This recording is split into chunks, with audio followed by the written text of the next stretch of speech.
Welcome to episode 2 of the GBHBL Flashback. This time we're covering Shenmue. Now, of course, this should be a lot way more familiar to most people, seeing as it has just been, well, not just, a couple of months ago, re-released on the Xbox and the PlayStation.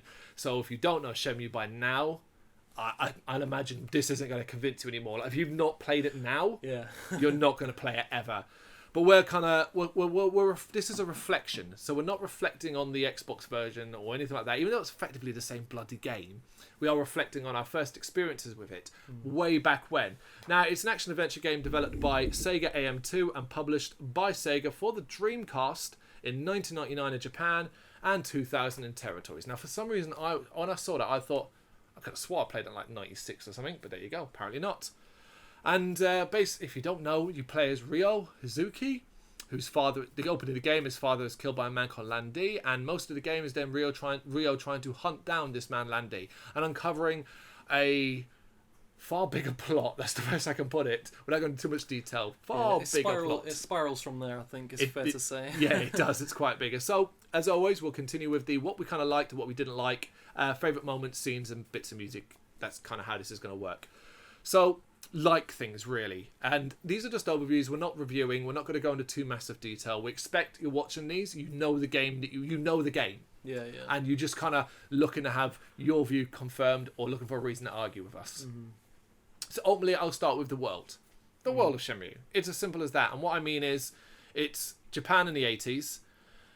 It fits, it looks, at least what I would imagine it to be. And, we got from villages to small towns to warehouses, docks, and things like that. It's a world builder. Yeah, I mean, for people that like us that live in the western side of the world, it was obviously a complete culture shock to us. It's a different world almost entirely. The way that people live in Japan and their houses and just the setup of the towns and stuff like that quite drastically different to here. So we've always sort of seen images of sliding doors and very small corridors that they have at homes because they're small, compact homes.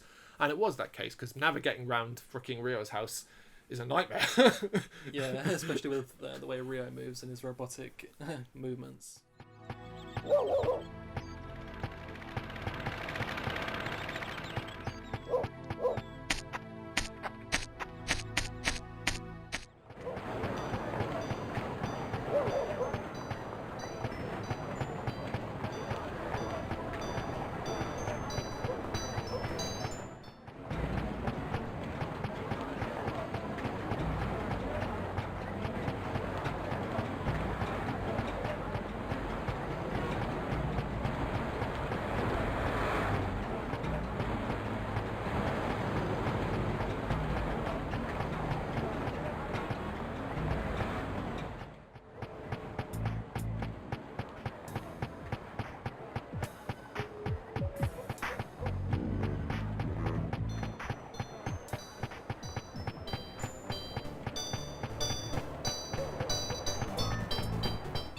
But that world is just, it's almost like comforting to go back to it. Back to Debuito and things like that. It's almost like coming home, Yeah. I didn't want to say it's kind of cheesy, but, Shenmue is, I've mentioned it many times, probably in these videos, even in videos that Shenmue is it's not even about Shenmue, it's about Resident Evil or something. But Shenmue is one of my favourite games of all time. And, I love it, and I could play it over and over and never stop loving it. Well, it's interesting. I'm glad you said that, because but on the way here, I was thinking, all right, so we've got to plan a future 10 things, and now I know what our 10 things next one will be. We've not done that. We've not done it. That's crazy. And think of trying to come up with 10 things you hate about that game. That's going to be incredible. I'm sure you won't have a problem with that, will you? Well, I've got issues, but it will be about the original. Nothing, because a lot of my thoughts also come to the Xbox. But we'll get into that sort of future. Yeah, I always love the simplicity of Shenmue because it is essentially just a life simulator where you step into the shoes of Ryo Hazuki, and you have to see things from his perspective and deal with his frustrations and go through what he's feeling, and it's simple as trying to get information out of people. Imagine what our position would be like to trying to find just the most basic information about a car. And you have to follow that through, where you're basically just asking everybody and they're all giving you the same fucking stupid answers and things like that, and that's what it would be like. Or even if he goes to meet somebody and then they tell him to come back the next day, and it's like, instead of the game giving you an option to skip forward in time and automatically be at that meeting the next day, Ryo has to waste some time in the arcade, or he has to go home and just can't go to bed because it's too early to go to bed. I mean, Yeah. that's real life, isn't it? You can't just go to sleep if you're not tired. Yeah, you can't. And that's frustrating, but you can feel Rio's frustration almost at the same time as you feel frustration. Days pass by. That day of the incident, did you see some men dressed in black suits? Black suits? No. I didn't see them. Well, did you happen to notice anything unusual? Oh, nothing worth mentioning. I'm looking for anything at all. Is there anything you remember? I'm sorry, Ryo. The weather was awful, so I stayed inside all day. Did you ask Sumiya-san? She knows about everything that occurs in this neighborhood. Is that so? Got a sec? Sure. Hey, is everything okay? Yeah, but hey, on that day, did you see any men wearing black suits? Black suits? No, I sure didn't. I see. Noriko, What's up? who's the best person around here to ask about people from China? Chinese people? Let's see. How about a Chinese restaurant? Ichi, near the drugstore? That's the one. It's run by a Chinese family, isn't it? That's why you can get authentic Chinese food there. Yeah, know anywhere else? Afraid not. I see. Hey, Hiya! there's something I'd like to ask you. Right now, I got some business to take care of. Got it. See you later. And of course, then we have one of the things that the game was lauded for at the time, the weather system. I think it was probably my first game where I'd ever seen such a dynamic weather system like such. Yeah, I mean, visually and the graphics of it and the world, like, I don't recall a game at the time that like was presented in that way in such a realistic kind of way. And with the weather, yeah, it felt like a real living world. Yeah. With the NPCs going around, they had their loops or whatever where they'd open their shops in the morning and stuff, but it just felt real. Like it was always hard to like just the moment when you're running through town and you see them closing their stores. Yeah. And they're going back to their homes. It felt living. Yes, living, exactly that. And I always loved as well that it gave you the freedom to explore. Obviously, there is no time limit per se. You have, there is something overall, but that you would have to be pushing the game quite far to get to that time limit. So you can take it at your own pace. It's almost relaxing to a degree because you can do that. Yeah, it doesn't really stress you with like time limits, like you said. I mean, like you said, there is a long term time limit that very few people ever reached, or even accidentally. But yeah, it's almost do it at your own pace type of thing. Yeah. Do you have anything else to add to the like? To the like, no. Right. So then we're going to talk about things we don't like. Now I don't know how much you're going to have on this, but I've just got a few points, just quite a few points. So when we kind of break it down, when we look at it, the game is actually quite linear. Locations are enclosed. If we zoomed out on a map, it probably would be quite compact. Debuita, while there are many shops you can go in, there's often nothing you can actually do in said shops. That's true. The biggest area probably is the warehouse location, but even that, you can go in warehouses, but there's nothing in there. There's no real good reason. So if you play the game more than once, you'll probably spend most of never go in those because you don't want to see the loading screens. Yeah, there's quite a few empty locations, and I did mention the whole waiting around thing. There isn't. Like, going back and playing it recently, I know we're talking about the Dreamcast version, but there isn't too many time killer type things to do. Like, you can go in the arcade and you can play darts, you can play Hang On, and you can play Space Harrier, but like once you've played them a couple of times, there's not much else left to do. And if you're not interested in the toy capsules, other than that, like that's kind of, it feels like that's the main time sink you can really put in there. But otherwise, you can explore the town. There's endless locations to go into and people to speak to, but it's mostly just a lot of it's filler. Filler, yeah.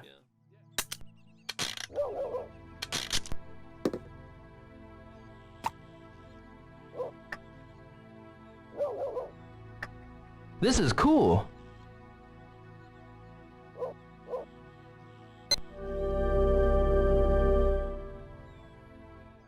Yeah, exactly that. I'm glad you brought up the toys. So it's such a silly little, it's a nitpick, but like one of the things I don't like about it is that there's no way to speed up opening toys. It would always be choose yes. Do you want to open another toy? Yes. And then yeah, I mean, I know back in the day we were talking about Dreamcast specifically, so Yep.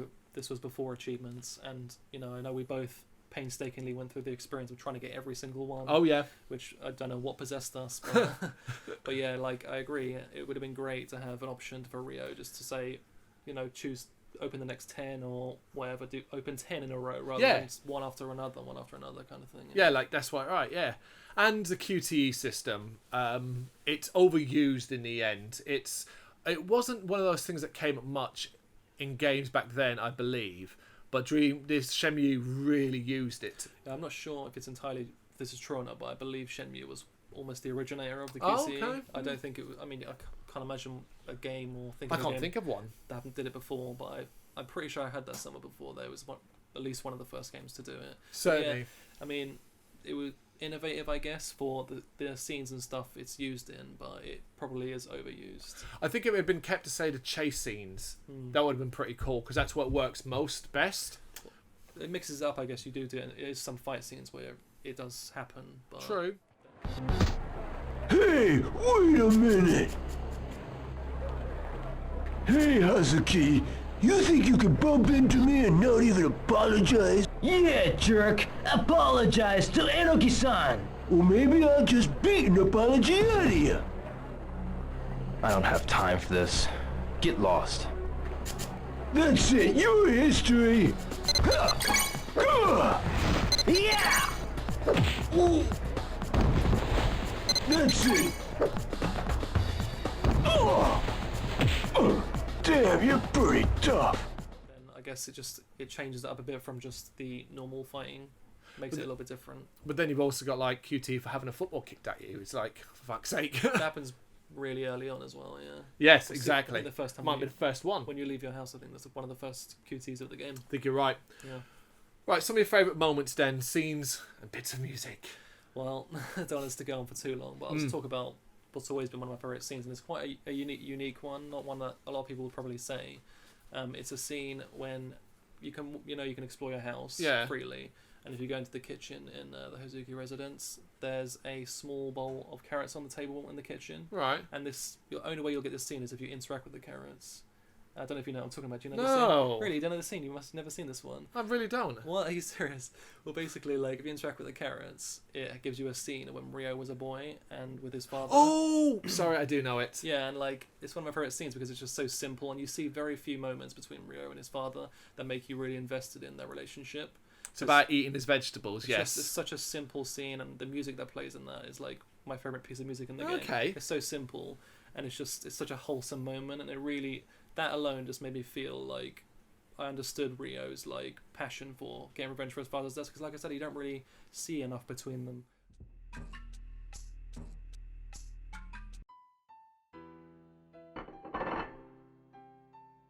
Ryo, while you're still sleeping in bed, farmers are working hard in the fields, carefully picking carrots one by one. So how can you waste them like that? Okay, I'll eat them.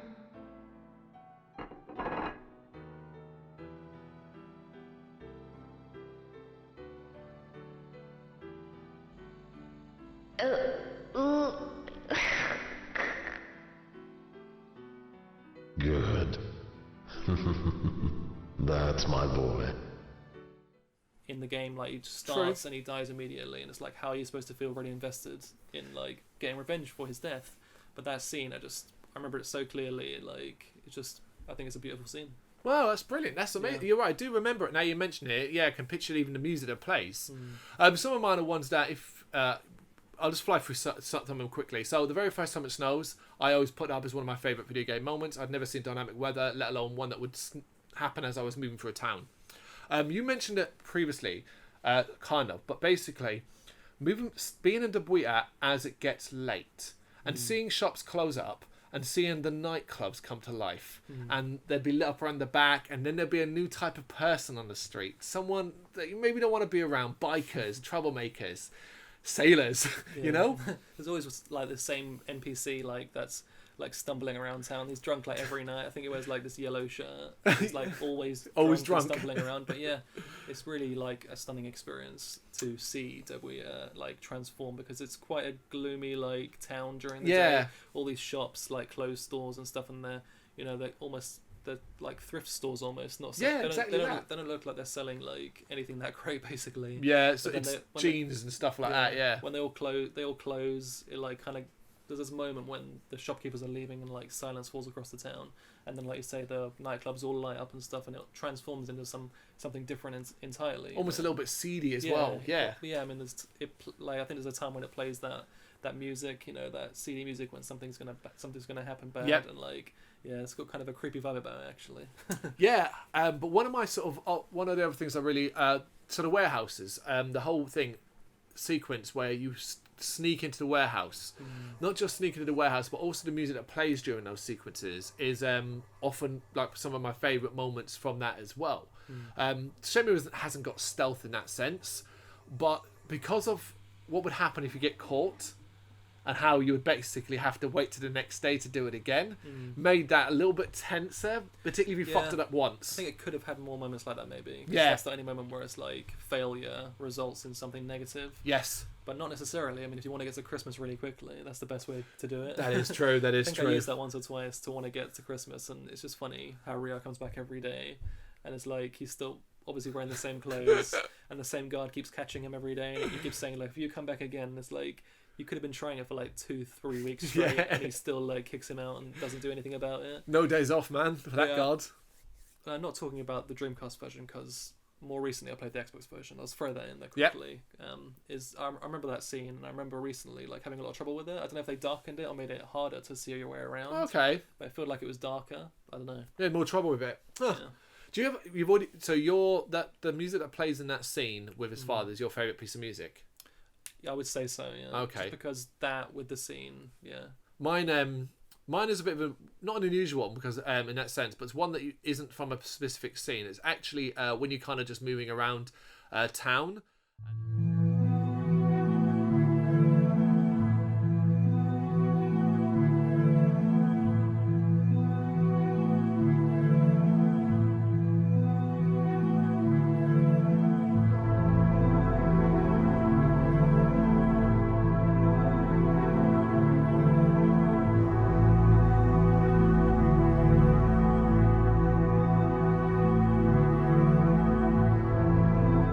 And it's actually got a title like Free Roam or Free Run, and it's just this really subtle kind of moody music that plays as you move around. Oh, big fan of that. Big fan of that for some reason. Yeah, the soundtrack for the game, I think, is great. It's got lots of memorable pieces of music. Yeah, love it. Yeah, it's a great game, and it's, as I say, it holds up. You've got the fucking chance. You've never played it, and you've thought, oh, I've heard so much about this game, and these guys are talking about it again.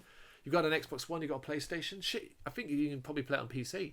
Yeah, I think it holds up really well, and even though we talk about some of the flaws in the game, I think you could even turn them to be strengths. A lot of the things people don't like about the game and have criticised it for over the years, I see as positives almost, because it's a great game. It's over time. All right, well, thanks for watching. Let us know what you think in the comments, and check out the other videos. Oh, and like and subscribe that as well. Yeah.